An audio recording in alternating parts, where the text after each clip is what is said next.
Sebagai kota maju dan salah satu penyelenggara Asian Games, Palembang harus mampu menyediakan banyak pilihan wisata bagi setiap pengunjungnya. Cafe de Buri, salah satu yang dihadirkan untuk para wisatawan bisa menikmati wisata kuliner di sini sembari menikmati wisata museum.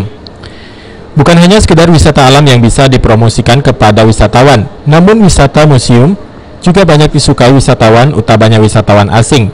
Wisatawan asing dari Cina, Jepang, dan lainnya biasa mereka lebih tertarik berwisata ke museum, sehingga harus terus mempromosikan wisata museum sembari turut mempromosikan kuliner Palembang.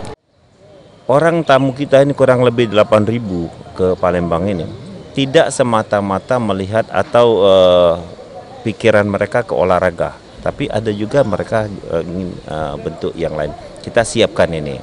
Jangka panjangnya adalah tempat ini menyenangkan khususnya bagi generasi muda. Paling tidak nanti kalau generasi muda sering datang ke sini, mereka juga akan mencintai budaya yang ada Palembang. Karena kita bangun semata-mata untuk itu. Cafe de Buri Museum adalah satu konsep kolaborasi antara kafe dan museum yang memadukan kedua unsur tersebut sehingga muncul suatu keunikan tersendiri bagi hadirnya destinasi wisata kuliner baru di Palembang. Hadirnya Cafe de Buri ini semakin menambah deretan destinasi wisata kuliner di Palembang.